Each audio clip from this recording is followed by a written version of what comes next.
जगदलपुर हर जिले में टेस्टिंग लक्ष्य बढ़ाने की होड़ मची है। टेस्टिंग के बाद सैंपल लैब में रखा जाता है। पूरे बस्तर संभाग से लिए गए सैंपल की जांच मेडिकल कॉलेज जगदलपुर में होना है। रिपोर्ट 10 से 15 दिनों के बाद भी तैयार नहीं हो पा रहा है, जिससे किसी परिवार में अगर कोई भी एक व्यक्ति संक्रमित हो जाता है तो उसे अस्पताल भेजने के बाद परिवार के बाकी सदस्यों का भी सैंपल RT-PCR जांच के लिए लिया जाता है, जिससे रिपोर्ट 10 से 15 दिनों के बाद भी नहीं मिल पाता है। वह परिवार अपने आप को कितना दिन सुरक्षित पाएगा? इस स्थिति में रिपोर्ट नेगेटिव या पॉजिटिव आएगा, जिस कारण संक्रमित व्यक्ति भी उपचार नहीं करा पाता है और संक्रमण बढ़ता रहता है। आज पूरी दुनिया और हमारा भारत देश कोरोना महामारी के संक्रमण से जूझ रहा है। ऐसे में हमारा छत्तीसगढ़ भी अछूता नहीं है। दिनों दिन छत्तीसगढ़ में भी संक्रमण बढ़ता ही जा रहा है। ऐसे में आम लोगों के लिए जीना दूभर हो गया है। छत्तीसगढ़ शासन इस पे गंभीरता से नहीं ले पा रही है, क्योंकि जो लोग प्रभावित हैं और जिनके सैंपल लिए जा चुके हैं, वो सैंपल 8 से 10 दिन बाद भी उसका रिपोर्ट इनको उपलब्ध नहीं हो पा रहा है, जिससे जो लोग इस संक्रमण से प्रभावित हैं उन लोगों का समुचित उपचार नहीं हो पा रहा है।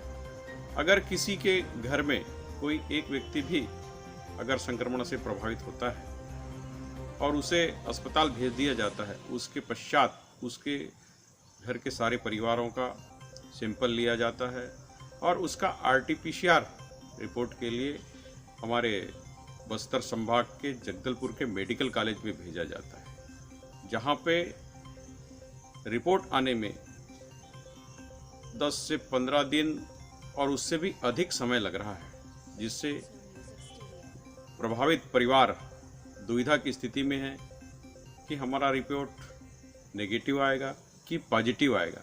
ऐसे में कोई व्यक्ति और कोई परिवार अपने आप को कितने दिन तक इस संक्रमण से बचा के रख पाएगा।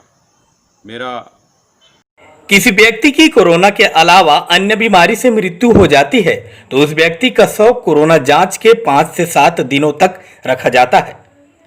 सोचिए उस परिवार पर क्या गुजरती होगी जिसका कोई अपना इस दुनिया से जाने के बाद भी समय पर अंतिम संस्कार नहीं हो पाता।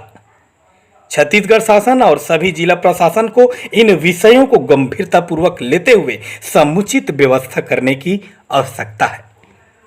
नियंत्रण हो सकता है, लेकिन समय पे जांच हो, समय पे उपचार हो, इसके लिए हम सभी को चिंता करने की आवश्यकता है। साथ में अहम भूमिका छत्तीसगढ़ शासन और प्रशासन की है। समय पे रिपोर्ट मिल जाए, जिससे प्रभावित व्यक्ति का समय पे इलाज हो पाए और उसका परिवार सुरक्षित रह पाए।